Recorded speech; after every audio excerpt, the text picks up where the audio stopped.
Right. I want to run through your discography. You got a lengthy discography, so just tell me some of your best moments and what you were kind of going through around this time. Sure. Your debut, 1993, My Field Trip to Planet Nine. With all that feedback and kind of up and down, people loving it, people criticizing. What was the creative process, and what did you take going into that debut album?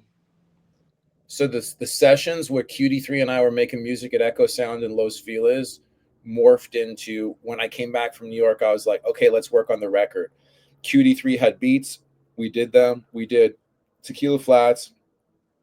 We did Cool Like the Blues. Um, we did Fisherman's Grotto. We did man, I don't remember all the songs, but we did a lot of songs. But we did 3 or 4 more that no one's ever heard because the samples did not get clear. So then I go to New York. I think I did these first. Then I went to New York and I worked with Prince Paul. I went out to his crib, took the LIR, went out to his place. He had like a little kid there hanging out at his house in his little studio where he made 3 Feet High and Rising. That's where I record. Like he made the beats and I wrote rhymes. Then we went into like real studios in New York City, some like no longer there. And like I met Bobby Simmons from like Stet. I Right. met Kenny Parker from BDP, and we were all hanging out. And it was like an education. And I met everybody, and it was incredible, man. And like we were supposed to have a posse cut on that record. It was supposed to be me, Pos, Drez, Cherobi, because I knew he rhymed even before people did back then, and one other. And the only person who came to the studio that day was Mace.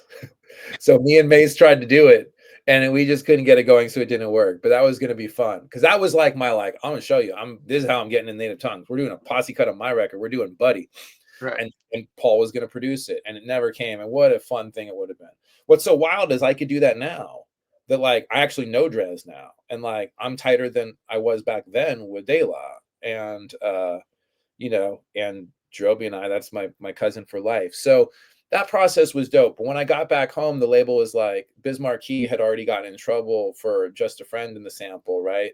And we were on the same label, Warner Brothers, which Quincy's label Quest was a subsidiary of that Reprise. So Warner Brothers was more cautious than anyone about sample clearances. So we couldn't clear those samples. And so they asked us to pull the songs. But that meant that there was 3 or 4 songs that I had to do, and I had spent my budget. Mm. So I had been making beats and gotten pretty good at sampling and everything, and I had a lot of beats by this point, SP 1200 and Akai S950, and so I was like, I'll do it, but I didn't have an engineer, and I went to call my engineer. I'm sorry, I didn't have the engineer. I tried to go to Echo Sound, and they were booked, and I had to like do this in like the label was literally like, you have like 3 or 4 days to finish your record if you want to not get pushed.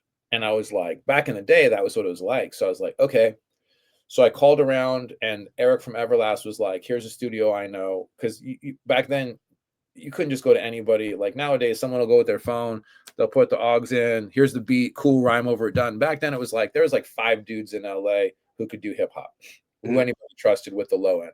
So Everlast was like, yo, this guy's good. I did some stuff with him. So I booked time, having never been to that room, having never met that guy, not even having all of my rhymes in order, just tons of pages, and not even having specific beats.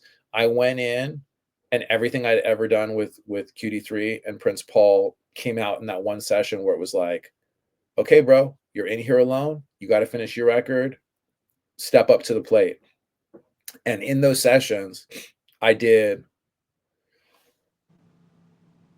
Oh, I already done Storm Cloud Left. I'm sorry. The first thing I did on my own was Storm Clouds Left to Heaven because I did get a day with that engineer. Then he was busy. So I did that instrumental on my own. First thing I ever played guitar in a recording. I was just trying to do something that sounded like Led Zeppelin and Jane's Addiction. And then I just spoke over it. And that was like my weird bug out segue thing in the hip hop space, which was me segueing into alternative rock before I even really knew it was going to happen in full. In one day, maybe 2, but one session, I did Live from the Opium Den. Hold on. Wait, what's the track listing? What's the track listing? I don't have it in front of me. Okay, hold on. I'm gonna tell you because it's important. I got the vinyl right here. Okay. So in one day, I did Introduction by LSD. I did Live from the Opium Den. No, I did Live from the Opium Den. I did Glass Tangerine. I did Guava Fish Centipede. And I did Pick It Up, Y'all. In two, maybe 2 days tops by myself. And that was when I became a producer. So that was the memory of how that all worked. Right. Were you able to tour up that album? No, man. I got a band together because I was like, I'm not going to just go off of that. I'm bored because I've been doing shows in LA the whole time and it was boring, man. It's like walking side to side on stage, maybe with a towel and like, I was like, I want to do more than this. And that's not my style. Like, I wanted to be like Perry Farrell from Jane's Addiction or Jim Morrison or like the way Q-Tip performed. Also remember that at this time, like, because like my friend Amanda Demi, who legend, New York party promoter, creative director, photographer, visionary. But back in the day, she had created like, the MTV like hip hop thing with like Pop School Love back in LL for Mama Said Knock You Out, and that acoustic live band hip hop thing. When I saw that, I'm like, that's what I want to do. So I put together a live band and we started rehearsing. But what happened was I was like, okay, cool. We learned how to play some of these songs. Oh, also, I did Drugstore Cowboy by myself in that session too. That was another one. That was the SP 1200 beat that I had sitting there. And so we were playing those songs live, but not at shows and rehearsals. And in that time period, being in a room with musicians, I started to see the possibilities. And honestly, dude, before it was like a few weeks of rehearsals, I was just like, can we write new songs that I can sing over? And I never looked back. Like, I did a couple of like rock remixes for like Dip Dip Divin' and a couple of my other songs. By the time like I was like, the label was like, you want to make another record? I kind of felt like, except for doing like Soul Train and like Rap City, I felt like I was pretty overlooked and that what I was doing was too far ahead because like Season of the Vic was on the urban charts, but like my record was weird. It was like by that point, Beastie Boys had already put out probably Check Your Head, and then the next one, Ill Communication. So like hip hop was moving, and I was like, I want to go there, I want to go here. And anyways, I told my label like I want to make a rock record, and they're like, whatever. And so like honestly, also I'm friends with this dude now, but I had a promo guy say to me, yeah, I'm like, dude, this should be doing this should be doing this, and I had like played out like. Believe me, I went and played some shows in that's not true. I played a couple shows in the Bay Area. I played a couple shows in Philly, in like grimy, like North Philly. And that's about it. They put me on a promo tour. And then the label really didn't do shit as far as that because they were like, listen, dude, your music is too white to be black and too black to be white. And like a couple years later, Beck could do Loser and it was okay for the Beastie Boys, but I was confusing to people. And like Lenny Kravitz was doing Lenny Kravitz, but like even that was like, he just had a white audience at first. Black audiences didn't fuck with Lenny when he was doing like Beatles stuff and sounded like Curtis Mayfield on his first record. So like it was really difficult for me but like the thing is, I had a girlfriend at the time be like, if you just keep doing hip hop, you're gonna win. But I was like, I don't want to. And that really was the defining thing of my music career was what do I want to do? I have an urge. It's like if you want to eat Chinese food and somebody says let's get pizza, you're gonna go get Chinese food. Even if it's a bad analogy, but my point is like I didn't want to do that. I mean, a better analogy would be like I want a burger, and someone's like, it'd be better for you if you went and you had this salad. And I was like, but I want the burger. Like for me, I wanted to do what I wanted to do, and you couldn't tell me shit when I was 17 or 18 because I was like, I just graduated school at 17. I'm on MTV Raps.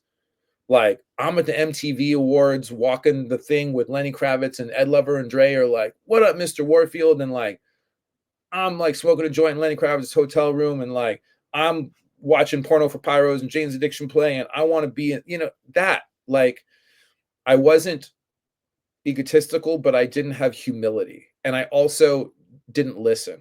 I had two of the most incredible managers they could ever have. And I didn't listen to a thing they said at that point. One was Steve Rifkin, who started Loud Records and launched the Wu-Tang Clan, Mobb Deep, and just about every other important the concept of street marketing and hip hop, street teams. That's all him. The other is a guy named Stephen Finfer, who is one of the biggest music publishers in the world. And like these dudes were telling me, and I was like, no, no, no. I wanted to be in a rock band. And I'm really glad that I did that, because that was my path. And my journey is to follow the urges that I have musically. And if I can't do them, learn to do them. So I decided I wanted to start a band. And the people that were playing live behind me for Field Trip to Planet 9 became Supernaut. Wow. Was QD3 receptive of your new direction? Nobody was. At that point, too, like, we've never talked about it, but I know that, like, I think the QD3 probably wanted to do my whole record.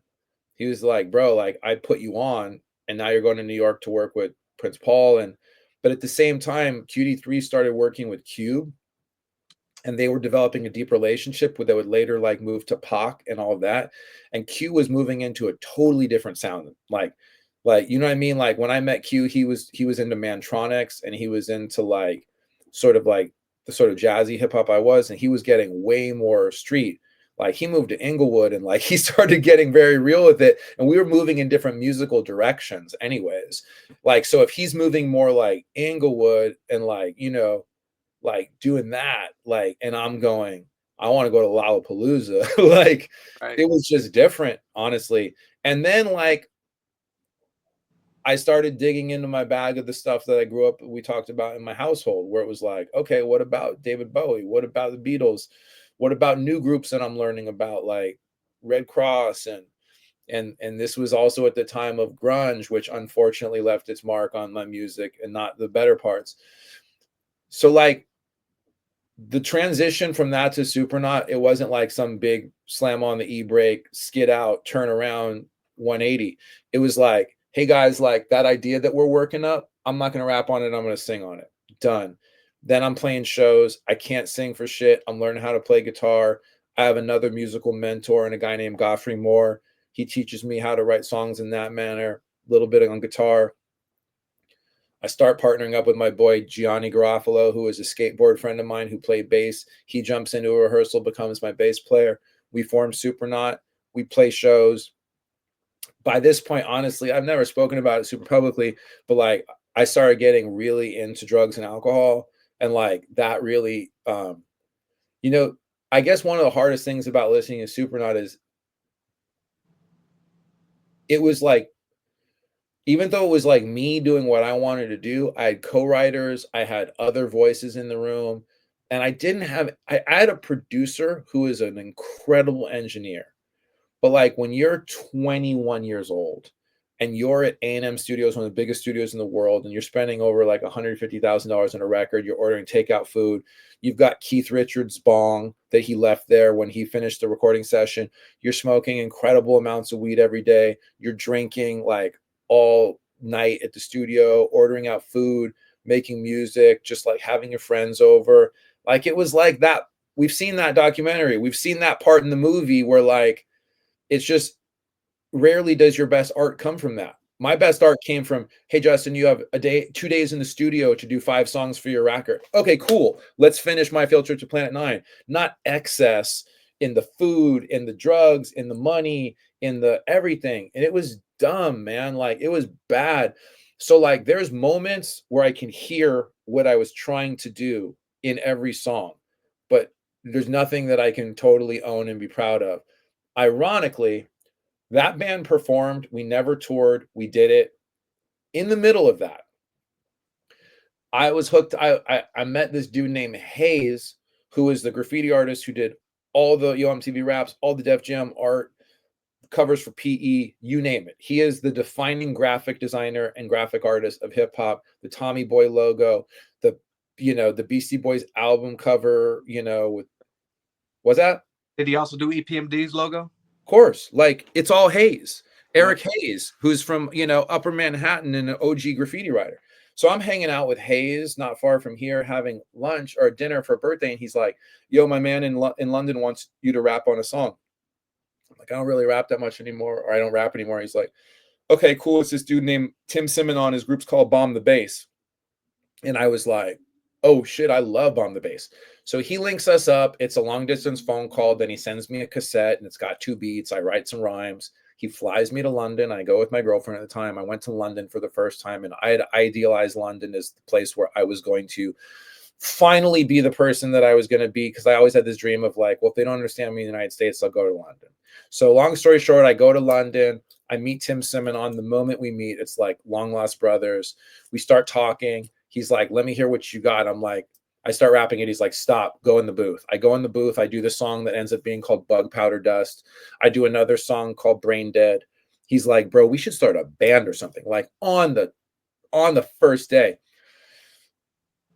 So 2 things happen that trip. One, I do that song Bug Powder Dust, which would then change my life. The second was I got a package dropped off at my hotel from a Warner Brothers rep.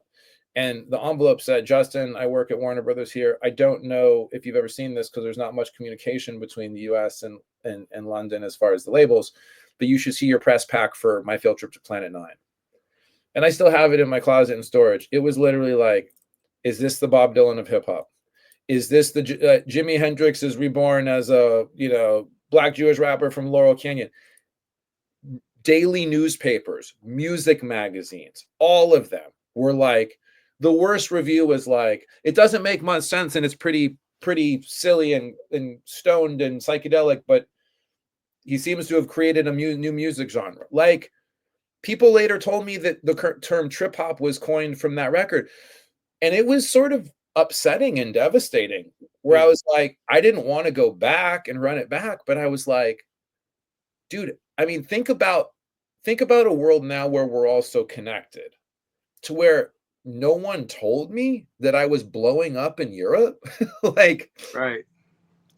I met a Dutch journalist there who was like, you're like a legend here. Like, I go back, I play Tim my Supernaut record, and I'm like, pretty dope, right? And he's like, no, I don't think this is good at all. What are you doing? And I'm like, crushed. And he's like, Justin, this is like standard rock. Like, we just reinvented fucking music with this, you screaming rap over Doug Wimbish's distorted bass and Atticus Ross, who would later be in Nine Inch Nails, and win multiple Oscars, programming this incredible song. And he's like, we should do more music like this. But again, you couldn't tell me shit. I go home, I do my band, the band falls apart, my relationship with my girlfriend falls apart, I'm a mess. As my band's falling apart, just like that time in the studio where I had to finish Planet 9, I was like, I have to do something as this band is dying. And as one thing comes to a close for me in my musical life, one thing always rises from the ashes and is born. Always. So I tell Gianni, who is in Supernaut, I'm like, I booked studio time. He's like, for what? And I'm like, those weird demos we've been doing. At this point, the band broke up. We got another drummer. We started playing. Drummer was a worse drug addict than us, so we kicked him out. We didn't have anything. It was me and this dude. It was a bass player, my best friend. So I booked studio time, and I was like, I think I know what to do. And this was like, Supernaut was recorded in like 94, 95. Yeah, 94. Came out maybe 94, 95. In 95, I'm in the studio, and I go in for 2 days again.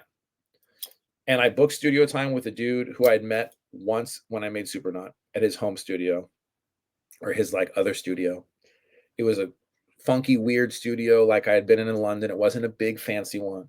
I brought in my drum machine and my sampler, and I dropped all these hip hop beats.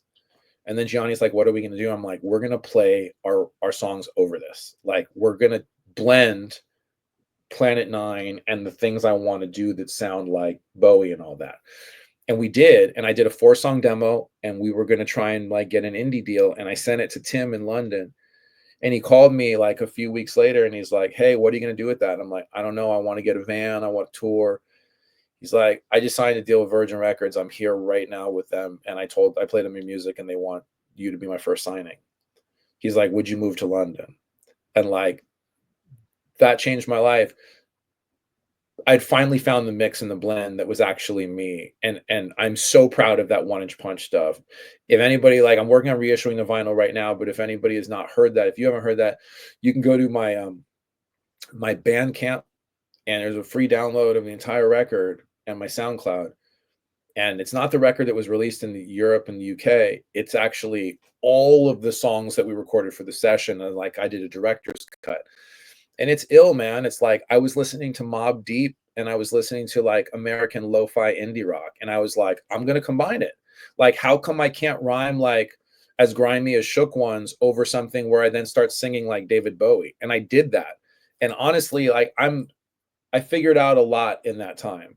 And then shortly thereafter that, the drugs and the alcohol and all of that, because I lived in London on and off between 96 and 99, it got really bad. And I got clean and I moved back to home to LA in the United States, sober in the beginning of 99. And I like started over. And that was like a whole new chapter of my music thing because I had learned so much. You know what I mean? Right. Now, who did a 1-inch punch consist of? That was just yourself, or It was Gianni Garofalo, who was in Supernaut. okay, The live band, every incarnation of Supernaut. Literally, Supernaut broke up. We got another drummer. He was a beautiful, incredible drummer and human being, but a mess. Rest in peace, Jesse Baird. He died from drugs and alcohol. We were playing with him and I was like, this is dope. But then like we moved to London and I was like, we don't need a drummer. We got a drum machine. And in fact, the first 1-inch punch tours, we had a DJ named DJ Lorenzo, who was an Italian woman who I was like, I knew that Jeff Barrow from Portishead had cut vinyl of his instrumentals and he was scratching it in live. So I made vinyl. I wish I had these of just the beats on the 1-inch punch record. And I had her scratch it in live, and then we would play over it.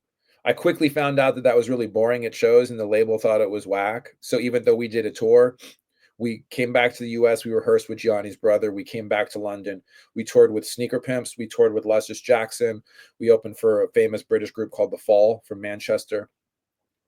And that was like the most incredible, that was the first touring I ever really did. I was touring Europe with 1-inch punch, and we were dope. We were on French TV, like that's like you could still see it on like YouTube. Like we were on like the French version of like Letterman, like playing live. And I was getting, now I could sing because I couldn't sing in Supernaut. I could write a good song, I could play, and I could put a band together. But I was still messed up. So then when I came home and 1-inch punch sort of dissolved, I started a band with Gianni also called Tape with a guy named Kirk Helly and Norm Block, who was in a band that I loved called Plexi. And we created this weird band where once again, I was like, I'm not going to deny parts of myself. I'm going to rap on some songs. I'm going to sing on some songs. I'm going to yell on some songs. And Tape quickly became the most popular, one of the 2 or 3 most popular bands in LA. And then there was like a bidding war situation. We made 3 EPs, none of which came out unless you go to my SoundCloud. We're putting them all on DSPs, and I'm very proud of that music. That was the first time I was in a band where I knew what I wanted to do, because 1-inch punch was amazing. It was my vision, and then Gianni helped me get there because he was a more talented musician and my best friend. right. But Tape was different. That was a democracy. That wasn't my project. That was a band, and I learned so much from those dudes. And so we put out 3 EPs after the fact. And then when Gianni and I had sort of had enough playing with each other, by this point I was sober. That was my first sober band. In the years between, I definitely would like jump on a Chemical Brothers song or jump on like a Corner Shop song. And I was sort of the go-to MC. And that was fun because then I wasn't like, no, I'm going to be in an alternative rock band. I don't rap. I'd be like, bring it on, all of it. So when Placebo was like, Justin, do you want to like rap on a Placebo song? I was like, sure. And that was an important thing for me, was to be like, embrace that like, there is nobody who can do what I do, like who can do these 2 things in that way. So Tape was amazing. And it was really fun. Yeah. Now, some of that 1-inch punch found its way on the Romeo and Juliet soundtrack, correct? Yeah.